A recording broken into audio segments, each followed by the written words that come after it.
आपको बताएं, जब आप ध्यान करने बैठेंगे तो मन का उपद्रव शुरू होगा, क्योंकि ध्यान मन की मृत्यु है, मन की मौत होती है, उसमें उपद्रव करेगा मन, बहुत सारे विचार आएंगे। लेकिन अगर विचारों को हटाओगे तो उलझ जाओगे मन के जाल में। इसलिए हटाना कुछ भी नहीं है, जो ध्यान में आ रहा है उसको देखना है, किनारे बैठ के देखो। मेरे पास कुछ शब्द हैं सर जी, उन पे मैं आपकी प्रतिक्रिया जानना चाहूँगा। बिल्कुल। आपको प्रतिक्रिया या तो एक शब्द में करनी है या फिर आपको एक सेंटेंस में करनी है। ठीक है, ठीक है। तो जो शब्द मेरे पास हैं, आपके अकॉर्डिंग उनका अर्थ क्या है, आप बताइएगा। ठीक है। मोक्ष। मोक्ष, कामना। अगर मोक्ष की कामना है तो फिर मोक्ष नहीं है। मोक्ष की कामना से रहित हो जाना ही मोक्ष है। क्या बात, ये मेरी तरफ से आपके लिए। आपको बहुत बहुत धन्यवाद कि आप मुझे इस योग्य समझ रहे हैं, कि मुझे उपहार भी दे रहे हैं और समाज सेवा में जुड़ने का एक मौका दे रहे हैं। आपका बहुत बहुत धन्यवाद। आपकी जो ये पूरी आध्यात्मिक जर्नी रही है, जी, इस यात्रा से आपने कौन सी दो बड़ी सबसे सीखें ली हैं? जय हिंद दोस्तों, आई होप आप सभी लोग बहुत अच्छे होंगे। दोस्तों, स्वागत है आपका TSS के एक और ख़ास एपिसोड पर। और आज के इस एपिसोड के जो हमारे स्पेशल गेस्ट हैं वो हैं गौतम जी। इनके बारे में अगर मैं आपको बताऊं तो अध्यात्म की तरफ इनका विशेष रुझान है और इन्होंने बहुत सारी अध्यात्म की पुस्तकें पढ़ी हैं। रामकृष्ण मठ भी अक्सर जाया करते हैं। तो आप लोगों को इस वीडियो के माध्यम से बहुत कुछ सीखने को मिलने वाला है, तो आप लोग इसे पूरा देखिएगा। और अगर आप इस चैनल पे नए हैं तो प्लीज़ इसे सब्सक्राइब कर लीजिएगा, क्योंकि ऐसे ही इन्फॉर्मेटिव वीडियो आपके चैनल पे आगे भी मिलते रहेंगे। तो बिना किसी देरी के ये एपिसोड स्टार्ट करते हैं और गौतम जी से बात करते हैं। तो सर, सबसे पहले आपका बहुत बहुत धन्यवाद कि आप हमारे शो पर आए sir. Thank you so much. धन्यवाद। आपको कैसा लग रहा है शो पर आकर? बहुत अच्छा लग रहा है कि आपने मुझे अवसर दिया है अपनी कुछ बात रखने का, लोगों के समक्ष कुछ कहने का, कुछ बोलने का।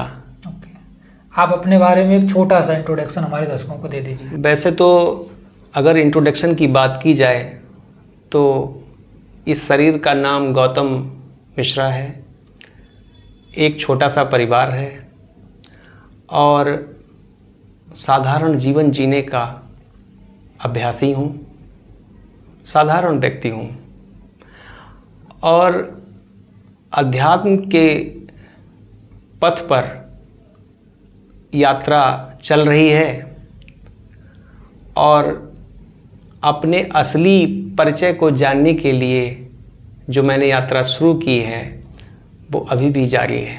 ओके, क्या बात है। आज हम लोग चर्चा करेंगे ध्यान और एकाग्रता के ऊपर। जी जी। बहुत सारे युवा इस चीज़ को लेके बहुत कन्फ्यूजन में रहते हैं। कई लोगों को तो ये लगता है कि ध्यान और एकाग्रता एक ही है। जी जी। तो आपके अकॉर्डिंग ध्यान क्या है और एकाग्रता क्या है, आप थोड़ा सा एक्सप्लेन करिए।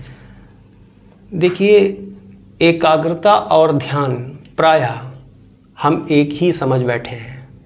किताबों में भी ऐसा लिखा पाया जाता है कि ध्यान और एकाग्रता एक ही बात है, लेकिन ऐसा नहीं है। एकाग्रता को ही हम पहले उठाते हैं। एकाग्रता से अभिप्राय ये है कि किसी भी बिंदु पर हम खींच करके अपने ध्यान को इकट्ठा कर रहे हैं, खींच के ला रहे हैं ज़बरदस्ती और इकट्ठा कर रहे हैं। बड़ा काम है जी, बिल्कुल।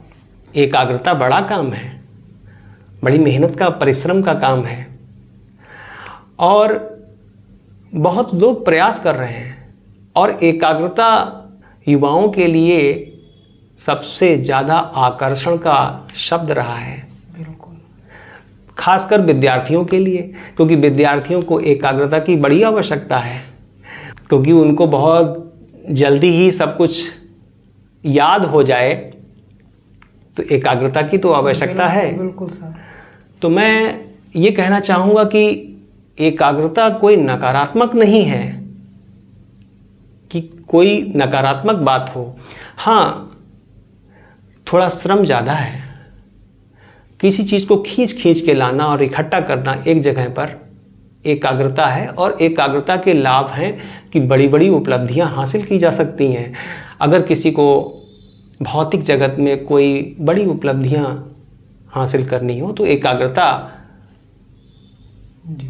उसका लाभ है। जहाँ जहाँ भी आप बड़े बड़े उपलब्धि वाले कार्य देखेंगे, उनके पीछे एकाग्रता का ही चमत्कार है। कोई आईएएस बन रहा है, कोई प्रधानमंत्री बन रहा है, तो उसके पीछे एकाग्रता का ही चमत्कार कह सकते हैं, एकाग्रता की ही शक्ति है।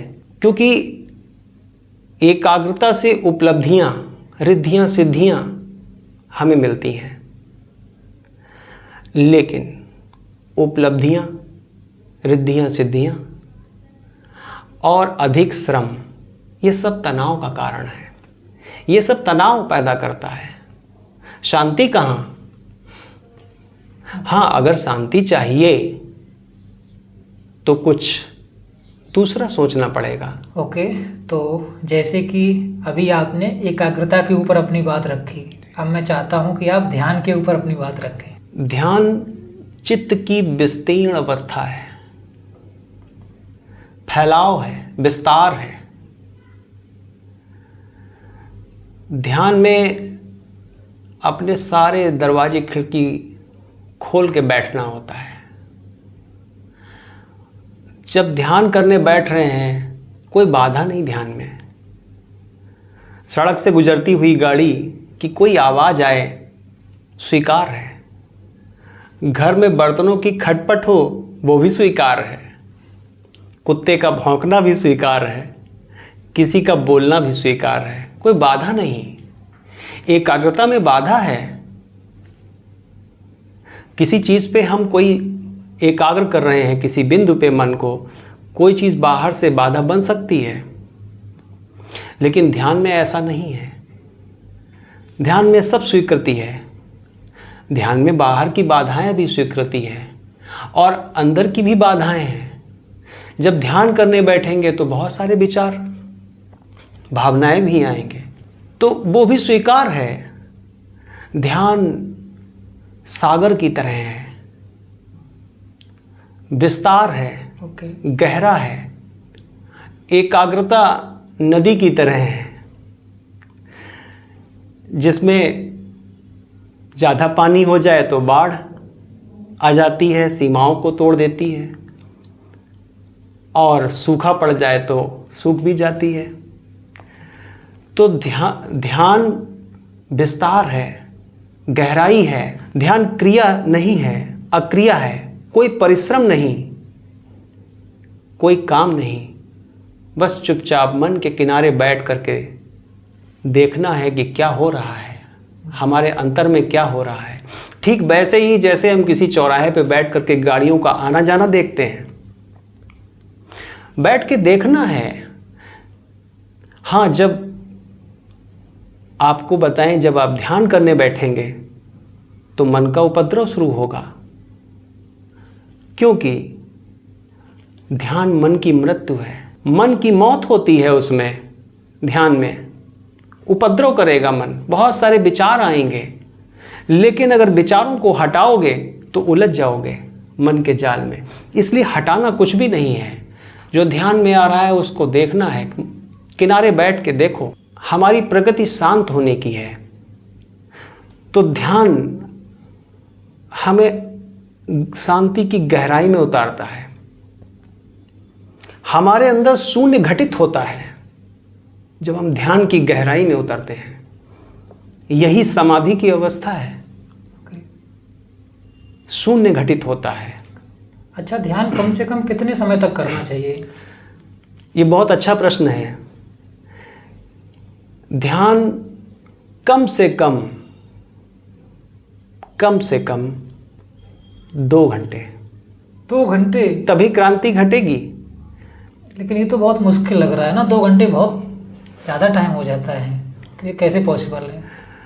परमात्मा के लिए अपने 24 घंटे में 2 घंटे भी नहीं दे सकते हम लोग। वो तो दे सकते हैं, लेकिन ध्यान में 5 मिनट बैठना मुश्किल है, 2 घंटे तो एक बहुत लॉन्ग पीरियड हो जाता है। बस यही मैं आपसे कहलवाना चाह रहा था कि 5 मिनट बैठना मुश्किल है। क्यों? क्योंकि वहाँ मन को करने का कोई स्थान ही नहीं है। मन क्रिया में जीता है, मन को ऑक्सीजन मिलती है काम करने में। जब आप काम करते हैं, कोई क्रिया करते हैं, मन को ऑक्सीजन मिलती है। ध्यान कोई क्रिया ही नहीं है, इसीलिए तो वहाँ मन की मृत्यु है। इसीलिए लोग ध्यान में बैठ नहीं पाते, वो कहते हैं हमको कोई काम चाहिए, कोई काम करना है, कोई काम दो। सारे काम अगर हम आपसे छीन लें, सारी चिंताएं आपकी छीन लें, तो आप हमसे बहुत नाराज होंगे कि आपने तो सब कुछ हमारा छीन लिया, हम तो लुट गए जी। बिल्कुल खाली हो गए, हम करें क्या। ध्यान आपकी सारी चिंताओं को छीन लेता है, सारे विचारों को मिटा देता है और शून्य से भर देता है, जहां परम शांति है। शून्य घटित होता है ध्यान में, ओके। जहां कोई मन की अवस्था ही नहीं है। मन की हाँ, मृत्यु है। मन की मृत्यु है। अब आपके प्रश्न पे ये आते हैं कि हमें ध्यान कितना करना चाहिए। प्रारंभिक अवस्था में जब हम ध्यान के लिए बैठेंगे तो हो सकता है आप 5 मिनट करें, 10 मिनट करें, 15 मिनट करें। ये शुरुआत हो सकती है, क्योंकि कोई 2 घंटे नहीं बैठेगा। आपने प्रश्न पूछा, मैंने 2 घंटे इसलिए बताया कि 2 घंटे बैठना ही है, लेकिन शुरुआत 5 मिनट 10 मिनट से करें। 5 मिनट भी आप अपने आप को खाली करें। खाली करना नहीं, बैठ के देखना है बस। खाली तो हो जाएंगे, बस देखो, ओके। किसी चीज़ को देखो, बस अंदर जो हो रहा है उसको देखना है, और जो बाहर की खटपट है स्वीकार करो, उसको होने दो। अच्छा, एकाग्रता में एक चीज़ कही जाती है अक्सर कि आपको किसी एक चीज़ पे फोकस करना, जैसे अपनी सांस पे फोकस करना होता है। तो ये जो प्रोसेस है, ये आपके अकॉर्डिंग कैसी है? ये भी बहुत अच्छा है कि जब हम आने जाने वाली सांसों को भी देखेंगे, देखना है, सांसों को भी देखना है। सांस आ रही है, सांस जा रही है, सांस आ रही है, सांस जा रही है, बस देखना है, केंद्रित नहीं करना, देखना है। अगर बाहर की खटपट हो रही है तो होने दें, स्वीकार करें। सांस आ रही है, सांस जा रही है। कई तरीके हैं करने के। मुझे तो सबसे अच्छा तरीका यही लगा कि मैं चुपचाप बैठ के देखूं कि क्या हो रहा है, कौन कौन से विचार आ रहे हैं। कोई निर्णय हमें देना नहीं, हमारा कोई लेना देना नहीं है, चुपचाप बैठ के मुझे देखना है। और आप देखेंगे, देखते ही देखते ये विचार विलीन हो जाएंगे, शून्य हो जाएगा, धीरे धीरे धीरे धीरे। लेकिन हाँ, समय की जो बात आपने पूछी हमसे, तो शुरुआत 5 मिनट 10 मिनट 15 मिनट से शुरू करें और इसको 2 घंटे तक ले जाएं। 40 मिनट तक आपका मन पकड़े रहता है, किसी चीज़ को पकड़ता है वो। इसीलिए यूनिवर्सिटी और कॉलेजों में 40 मिनट का पीरियड रखा गया है। अच्छा, ये रीज़न है? इसके मनोवैज्ञानिक कारण हैं। ये मन के नियम का एक हिस्सा है कि 40 मिनट तक ही मन किसी चीज़ को पकड़ता है, उसके बाद भागा भागा सा हो जाता है। मैक्सिमम लिमिट ये है 40 मिनट। ओके। और 40 मिनट से 60 मिनट के बीच में झलकें आती हैं कुछ ध्यान में, और 60 मिनट से 75 मिनट के बीच में आप धीरे धीरे धीरे धीरे डूबते जाते हैं। अगर आप इसको सुबह और शाम कर लें, 1.25 घंटा सुबह 1.25 घंटा शाम को, तो भी अभिनव क्षण आ जाएगा। हाँ, कहीं अगर आप एक साथ 2 घंटे कर लें तो क्रांति घट जाएगी, फिर मन से पार हो जाएंगे। लेकिन 40 मिनट से कम में मन से आज़ाद होना मुश्किल है। ओके। 2 घंटे में करने में मन रहता ही नहीं है। वो घड़ी आ जाती है जब आप बहुत शांत हो जाते हैं। तो ध्यान इस तरीके से शुरुआत करें। ओके, तो अच्छा, ये मैंने अपना अनुभव बताया, ओके, और सबके अनुभव अपने अपने होंगे। जी बिल्कुल। ध्यान की जो अवस्थाएं होती हैं वो कैसे घटित होती हैं? मैंने ये भी सुना है कि ध्यान की एक ऐसी अवस्था होती है जिसमें आप चले जाएं तो ये पूरा शरीर ही छूट जाता है। तो इसके बारे में थोड़ा बताइए आप। देखिए, जब ध्यान में आप जाते हैं, और जब ध्यान में आप डूबते हैं तो मन तो रहता ही नहीं, मन कहाँ है फिर? ध्यान में जैसे जैसे आप गहरे गहरे उतरते जाते हैं मन है ही नहीं फिर वहाँ पे। मैंने कहा ना, ध्यान मन की मृत्यु है। तो जहाँ मन नहीं वहाँ तो फिर कुछ है नहीं, वहाँ तो केवल और केवल शून्य घटित होता है। ओके। वहाँ तो ठीक वैसे ही जैसे सूखा नारियल, जब नारियल सूख जाता है तो खोल को छोड़ देता है, पक जाता है तो खोल को छोड़ देता है। जब ध्यान पकता है तो शरीर और मन छूट जाते हैं। अच्छा, बहुत सारे लोग जो आपको इस समय सुन रहे होंगे वो आपसे ये उम्मीद कर रहे होंगे कि कोई आप उन्हें एक विकल्प चुन के बता दें कि ध्यान ज़्यादा बेहतर है या फिर एकाग्रता ज़्यादा बेहतर है, तो आप क्या कहना चाहेंगे? देखिए, मैं ये तो नहीं बता सकता किसी को भी, ये निर्णय आपका है कि आप ध्यान करें या एकाग्रता करें, ये निर्णय आपका है। मैंने दोनों बातें बताई। एकाग्रता से आपको उपलब्धियाँ, आध्यात्मिक जगत में रिद्धियाँ सिद्धियाँ। ध्यान सागर है, अनंत शांति, जहाँ कोई इच्छा ही नहीं है, अमनीय अवस्था। ओके। चुनाव आपका है, जैसा आप चुने, जी। ओके। शांति चुने, उपलब्धियां चुने। हाँ, उपलब्धियां हमारे मैं का विस्तार अवश्य करेंगी। मैं तनाव का कारण, मैं मीन्स अहंकार। ओके। तो अगर आप लोगों को कोई चुनाव करना है तो वो सर ने आपके ऊपर छोड़ दिया है कि आप चाहे एकाग्रता चुनिए चाहे आप ध्यान चुनिए। हाँ, अगर आप एकाग्रता को चुनते हैं तो आप ऐसे लक्ष्य पे एकाग्रता बनाइए जो सही हो। अगर आप सही लक्ष्य पे एकाग्रता बनाते हैं तो वो भी आपके लिए शांति लेकर आएगी। मेरे पास कुछ शब्द हैं सर जी, उन पे मैं आपकी प्रतिक्रिया जानना चाहूँगा। बिल्कुल बिल्कुल। आपको प्रतिक्रिया या तो एक शब्द में करनी है या फिर आपको एक सेंटेंस में करनी है। ठीक है, ठीक है।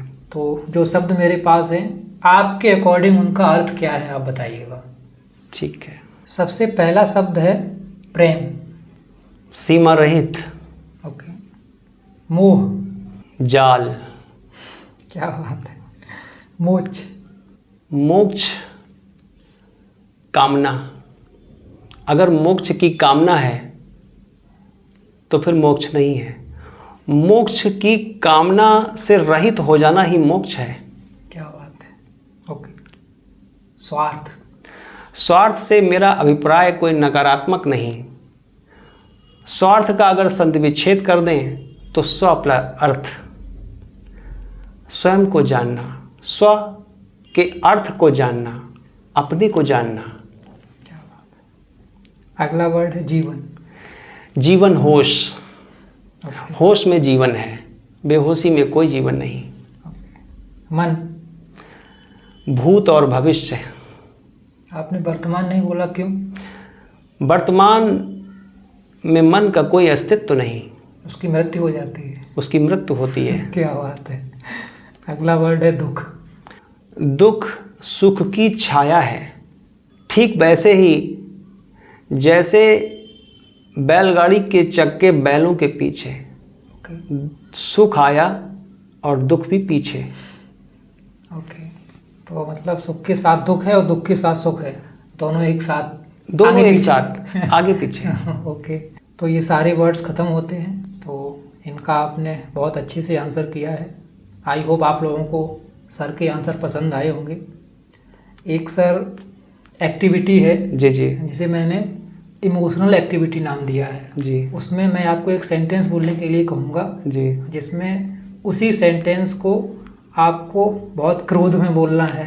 अच्छा, बहुत गुस्से में बोलना है। जी। अच्छा, मुस्करा के बोलना है। जी जी। तो एक सेंटेंस में पढ़ूंगा, आपको इमोशनली मतलब होकर उसको बोलना है। हाँ, मतलब पहले थोड़ा सा एग्रेसिव होके बोलना है हाँ। और फिर वैसे। जी जी जी। तो सेंटेंस है, ध्यान के अतिरिक्त आनंदित होने का कोई दूसरा मार्ग नहीं है। ये लाइन आपको बहुत गुस्से में लोगों को समझानी है, तो आप गुस्से। कैसे समझाएंगे? ध्यान के अतिरिक्त आनंदित होने का कोई दूसरा मार्ग नहीं है। क्या बात है। ओके, अब यही आपको मुस्कुरा के समझानी है लोगों को। ध्यान के अतिरिक्त आनंदित होने का कोई दूसरा मार्ग नहीं है। क्या बात है। इससे पता चलता है, जिस तरह से आपने एक्सप्लेन करा है, इससे पता चलता है कि आपका अपने इमोशन पे अच्छा खासा नियंत्रण है। जी जी। तो ये चीज़ कैसे पॉसिबल हुई, क्योंकि मोस्टली लोग ऐसे होते हैं जो इस चीज़ को नहीं कर पाते हैं। कुछ लोग ऐसे होते हैं जो जल्दी इमोशनल हो जाते हैं, कुछ लोग होते हैं इमोशंस को कंट्रोल करना जानते हैं। तो ये एक अपनी समझ पे होता है कि, और ज़्यादातर ये जो लोग ज़्यादा जागरूक होश में होते हैं तो वो इस चीज़ को बहुत अच्छे तरीके से कर पाते हैं कि अपने इमोशंस को बहुत नियंत्रित तरीके से व्यक्त करते हैं। ओके, तो अपने इमोशन को कंट्रोल करने का एक ही मार्ग है कि आप होश में आ जाइए, तभी ये चीज़ पॉसिबल है। बेहोशी में नहीं हो सकती है ये चीज़। जब हम होश में होते हैं, जागरूक होते हैं, और जागरूक कैसे बने, जी, जीवन के प्रति जागरूक कैसे बने, इस विषय पर हम आपसे आगे चर्चा करेंगे। बिल्कुल बिल्कुल, क्योंकि ये बहुत महत्वपूर्ण विषय है बिल्कुल कि जीवन के प्रति हम जागरूक कैसे बने। जीवन तो मिला है, लेकिन हम बेहोशी में खोते जा रहे हैं। कैसे जागरूक बने, इस विषय में हम आपसे फिर चर्चा करेंगे। क्या बात है। तो आप लोगों के लिए एक क्वेश्चन फिर से बहुत ही एक्साइटमेंट भरा आने वाला है नेक्स्ट टाइम, कि जागरूक कैसे हो जीवन के प्रति। तो इस पे नेक्स्ट टाइम बात होगी सर से। तो ये सारे क्वेश्चन सर ख़त्म होते हैं और आपने बहुत ही अच्छे से आंसर किया। आई होप लोगों को बहुत कुछ सीखने को मिलेगा आपके इस पॉडकास्ट के माध्यम से। एक चीज़ आप और बता दीजिए, आपकी जो ये पूरी आध्यात्मिक जर्नी रही है जी, इस यात्रा से आपने कौन सी दो बड़ी सबसे सीखें ली हैं? अगर मैं इसको एक शब्द में, दो शब्दों में ही कहूँ, पहला होश और दूसरा कोई भी बात ऐसे न मान लेना बिना हमारी कसौटी पे जब तक वो खरी ना उतर जाए, चाहे वो किसी ने भी कही हो, चाहे किसी संत महात्मा ने ही क्यों ना कही हो, जब तक वो खरी ना उतर जाए, हमारी मानव मस्तिष्क पे खरी ना उतरे, तब तक हमें उसे स्वीकार नहीं करना है। जब वो हमारे जीवन का हिस्सा बन जाए, अनुभव का, तब हम उसे स्वीकार करें। और होश से मेरा अभिप्राय ये है कि होश में जीवन जिए। मैंने अध्यात्म में इतना ही सीख पाया। ये सर दो सीखें बहुत बड़ी सीखें हैं, अगर ये अपना ली तो पूरा जीवन खुशहाल होकर व्यतीत होगा, मुझे ऐसा लगता है। क्योंकि जब बुद्ध अंतिम समय में थे तो उन्होंने अपने भिक्षुओं से भी यही कहा था कि कोई भी बात ऐसे मत स्वीकार कर लेना, भले ही वो मैंने क्यों ना कही हो। जब तक वो आपकी सामान्य समझ पर खरी ना उतर जाए, क्या बात है, तब तक उसको स्वीकार करने का कोई रास्ता नहीं है। जब वो आपकी कसौटी सामान्य समझ पर खरी उतरे, तभी उसको स्वीकार करें। तो सर आपने अपना समय मुझे दिया, इसलिए आपका बहुत बहुत धन्यवाद। और आई होप कि हमारी जो ये वार्तालाप हुई है, जो भी लोग इस समय हम लोगों को देख रहे हैं, उन्हें बहुत कुछ सीखने को मिलेगा इस वीडियो के माध्यम से। इसलिए मैं आपका पर्सनली बहुत धन्यवाद कहना चाहूँगा कि आपने मुझे अपना समय दिया। बिल्कुल, ये मेरे लिए भी अवसर है कि आपने मुझे ये अवसर दिया कि कुछ कहने का, तो मैं भी कुछ कह पा रहा हूँ। आपकी इस समाज सेवा की धारा में मैं भी थोड़ा सा जुड़ रहा हूँ। बिल्कुल। ओके, आपके लिए मेरे पास एक छोटा सा उपहार है, अगर आप इसे लेंगे तो मुझे काफ़ी प्रसन्नता होगी। ये मेरी तरफ से आपके लिए। आपको बहुत बहुत धन्यवाद कि आप मुझे इस योग्य समझ रहे हैं कि मुझे उपहार भी दे रहे हैं और समाज सेवा में जुड़ने का एक मौका दे रहे हैं। आपका बहुत बहुत धन्यवाद। तो आप लोगों को ये एपिसोड कैसा लगा, आप लोग अपनी राय हमें कमेंट बॉक्स में ज़रूर दीजिएगा। और ऐसे ही इन्फॉर्मेटिव वीडियो पाने के लिए इस चैनल को सब्सक्राइब जरूर कर लीजिएगा। आपके एक सब्सक्रिप्शन से मुझे बहुत मोटिवेशन मिलता है, तो प्लीज़ सब्सक्राइब। तो आज के वीडियो में बस इतना ही। जल्दी आपसे मुलाकात होगी अगले वीडियो में। तब तक के लिए आप लोग हंसते रहें, मुस्कुराते रहें और इस चैनल के सारे वीडियो देखते रहें। धन्यवाद।